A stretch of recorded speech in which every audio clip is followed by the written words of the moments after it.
So don't forget there are several things due today. The macromolecule puzzle, the identifying nutrients gizmo. We did start a cell drawing and we did start the cell crash course. We'll have time to work on both of those today. Now yesterday with diffusion we learned that that's the movement of particles through a semi-permeable membrane. Today we're going to learn about osmosis, which is the movement of water. So with diffusion, this is the picture we looked at yesterday. It has a lot of things on one side, and those things are going to move to the other side because the cell likes to be balanced both inside and out. So it likes to have the same concentration of particles, and some of those particles can fit through that membrane because that membrane is small, but some of those particles need help, and that's facilitated transport where it needs a protein to help it fit through that space. Oops, wrong way. Sorry. All right, so we looked at this slide as well, and we learned the difference between passive and active transport. Passive means that no energy is used, and active transport means that energy is used. Sometimes our cell wants to have a high concentration, and in that case, it's going to push things from one side to the other, but it does need energy for this to happen because it's not a normal process. Regular diffusion is something that just happens normally, doesn't take any energy, it's just a natural phenomenon. All right, now osmosis is a little bit different. Osmosis is the movement of water from an area of low to high. So it's kind of going the backwards of diffusion. Diffusion has high concentration moving to a low concentration. Water is going the opposite way, where it's going from a low to a high. Think of it as trying to dilute the situation. So if you have Gatorade that you water down, it's not going to taste as good because it's watered down. So that's basically what osmosis is doing. It's trying to water down the solution. It's trying to dilute it. This is also a passive process. Water just does this naturally, and it's happening at the same time as diffusion. So you got particles moving one direction, you have water moving the other direction, and between the two, the balance is going to be reached even quicker.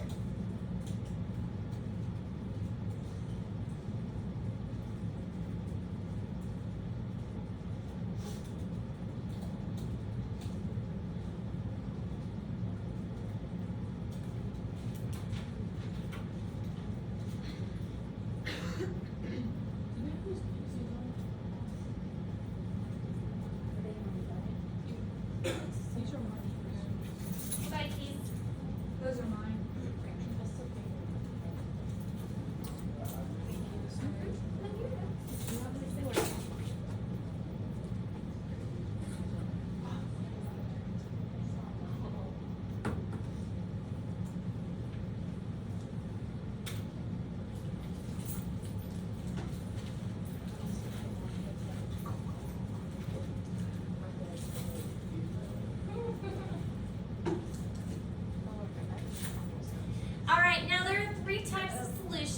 With osmosis. There's hypertonic, hypotonic, and isotonic. The way the wording is up here is a little bit confusing, but I'm going to teach you an idea to help you learn what the difference is between these. But hypertonic is where the concentration is greater outside than inside. Hypotonic is the concentration is greater inside than outside. And isotonic is balanced. Yesterday we talked about equilibrium. This is isotonic, it's the same thing. They're all balanced. That's what we're going for. That's what the cell wants. Homeostasis, equilibrium, balance, isotonic, all kind of mean the same thing.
Alright, so here's an example of the three different situations. Blood cells is a great way to visualize it because this happens with blood cells a lot. They're surrounded by the blood plasma, and so they have to, their cell membrane changes, yes? Yes. you can go. So blood cells are a great example of this because they are constantly surrounded by the plasma, and sometimes the plasma has a high concentration of materials, and sometimes it has a lower concentration of materials. So their membrane can change based on the solution that they're in. So our examples are hypertonic, isotonic, and hypotonic. Now I'm going to teach you a way to remember which is which, and hopefully it'll help you remember especially the hyper and the hypo because they can get a little confusing. So I drew the situations here on the board. So we've got the three different situations that can happen. This one has a high concentration inside and a low concentration outside. This one is balanced, and this one has a low concentration inside and a high outside. So what we're going to see happen is we will see that, let me get blue for water. Now, according to diffusion, if we do diffusion, the particles are going to move from a high concentration to low. So this is what's happening with diffusion, okay? So the cell just wants to automatically have the particles go from high to low. So this is part of the process that's happening. But it's not the only thing that's happening. Water is also moving. When there's a lot of stuff in here, and sometimes this stuff can't get out, maybe it's too big to fit through, then the water is going to flow into there to try and dilute it, okay? So it wants to make it less concentrated. So if there's a lot of stuff, there's going to be a lot of water flowing in. This is called a hypotonic. Now, the way you can remember hypotonic, and on the board this is the hypotonic, if the water keeps flowing in and keeps flowing in, it's going to cause the cell to swell up like a big O. And hypotonic has an O in the word, okay? So the water is flowing in and flowing in. It keeps swelling up because the water is trying to dilute it. It could get to the point where the cell actually bursts. Sometimes the cell swells up with so much water that it just can't hold it and the cell actually bursts apart, which is obviously something we don't want to happen. But hypotonic, it swells up like a big O. The opposite is true for here. So there's a high concentration of stuff outside, so the water is going to try and go out to try and dilute the material outside. This actually causes the cell to shrink, and this is called hypertonic. Now here's how you can remember hypertonic. As you know, I have 4 children. My children, especially lately, I don't know if it's just the new school or what, they've been crazy and psycho and just like running around like little hooligans. And so when they get hyper and they're acting crazy, I tell them to go outside and play. So they go outside, and then that means there's not much left inside but me and a good book sitting on the couch reading. So hyper means everything is outside. Everything is outside. There's a high concentration outside. The water's going to go outside too. So hyper means outside, and the inside has very little left. Okay, so to remember hypertonic, think of Miss Ayers sending her hyper children outside, and everything is outside. Hypotonic, everything's inside, and it causes it to swell up like a big O.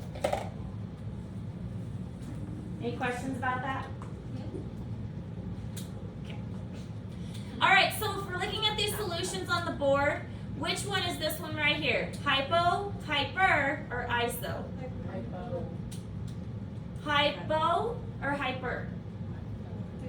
Hypo, hypotonic with the O, because everything's inside, so the water's going to rush inside too. It's going to cause it to swell up. So what's this one here? Hyper. Hyper, because everything is outside. And everything's outside, the cell is actually going to start to shrink because the water is going to go outside too. Then we have this one, which is isotonic. So that one's balanced and everything's happy, and that's the center one here. This one would be isotonic. Okay. Now, For osmosis and diffusion, that is important, but it's not the only thing we see happening. There are other things going on with the cell membrane that are equally as important.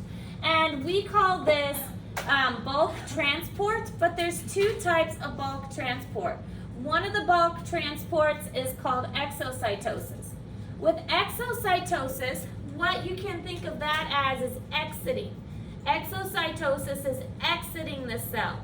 So sometimes the cell wants to move large amounts of stuff, not just little pieces. It wants to move like a whole big chunk of something outside the cell. So it's going to form that vesicle. And that vesicle usually comes from the Golgi body, but it can come from the smoothie R as well. And it's going to surround it like a little package. Think of like an Amazon shipping package is surrounded by a box. And it carries it to the outside of the cell. What's really kind of cool is that the vesicle is made up of phospholipids. Well, cell membrane also made out of phospholipid. So when it gets rid of the material and dumps the material outside the cell, the two fuse together. The cell membrane of the vesicle and the cell membrane of the cell fuse together, and that's how it gets rid of its materials. So it's kind of neat when you think about it, because the cell membrane is not one solid piece, it's constantly losing little chunks of itself and then gaining little chunks back by these vesicles fusing with it and then pinching off. So exocytosis is moving materials outside the cell.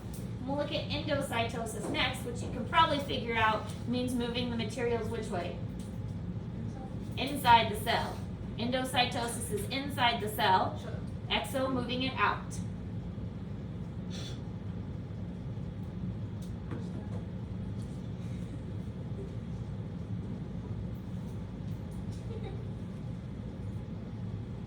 That was a late reaction. I was just thinking about it. I was like, it's set.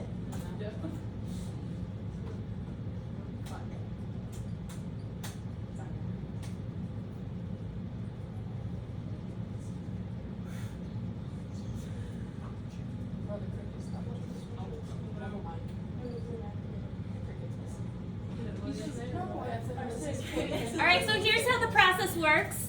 It's kind of neat to visualize. Here's our little vesicle. You can see the stuff we're trying to transport is the green, and the vesicle has its own phospholipid bilayer. So 2 layers of phospholipids, same thing the cell is made out of. So it's going to carry the stuff to the cell membrane, and then it actually fuses with the cell membrane. It's going to eventually spit out the materials, and now it has become part of the membrane. So the membrane just grew a tiny bit. So that's what's really kind of neat about this type of bulk transport, is that little pieces of the membrane are being added, and then with endocytosis, little pieces are being taken away. So think of it as if you have a balloon and then you poke your finger into the balloon, but then that balloon kind of wraps off and makes its own little bubble. That would be endocytosis. It's making a vesicle using a small piece of that cell membrane. And again, this is active transport. Endo and exocytosis are both active transport, which means that it's going to use what? Energy. So active transport does require energy. This is something that's going to take ATP. So our cell does do this. It's an easy way for them to remove waste products, but it does take energy for this to happen. A good example of endocytosis is something called phagocytosis. Anytime you see the word phago, that means to eat or digest. So phagocytosis is something we see in white blood cells when they completely engulf the foreign material as a way to keep our body healthy. So phagocytosis is cell eating, and this is the cell eating something, like a white blood cell, engulfing it. Phagocytosis is cell drinking. We don't see that quite as much because the cell can usually absorb what it needs from the surroundings.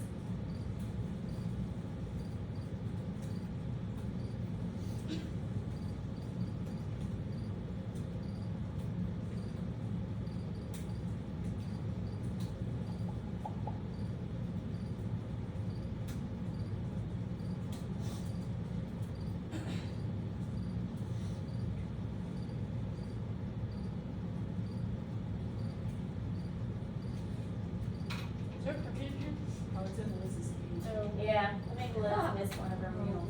Will she eat it? Well, Liz. No, I tried looking for it. I couldn't find it. So Probably under the probably, newspaper. I think it's in the box. Maybe. He's sitting in the box. Yeah. Probably so. It's a variety.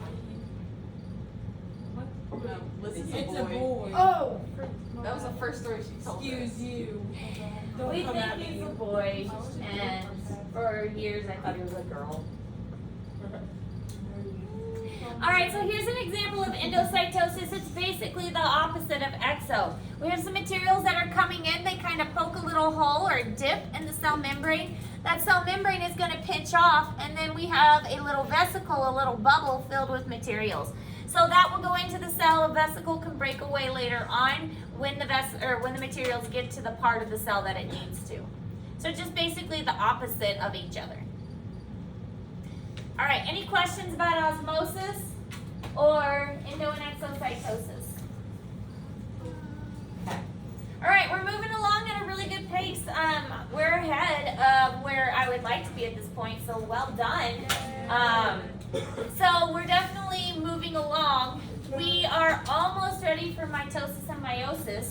We do have a little bit more we need to do. I'm not giving you a new assignment today because we have 4 assignments that are floating out there, so I want to focus on those 4 first. And then we'll get a new assignment on Monday. So we have identifying nutrients gizmo and the macromolecule puzzle due today. Cell drawing and cell crash course due next week. Like I said, on Monday you will get a new assignment. It will be an osmosis assignment to help us understand the osmosis process. This osmosis assignment that we're doing on Monday, it's one I haven't tried before. It is on explorelearning.com, but it's different than the other gizmo. So we'll see kind of how that works. So, any questions for now? Also, don't forget your bell work due today. Questions? All right, get to work. It's Friday. Can I get that bell?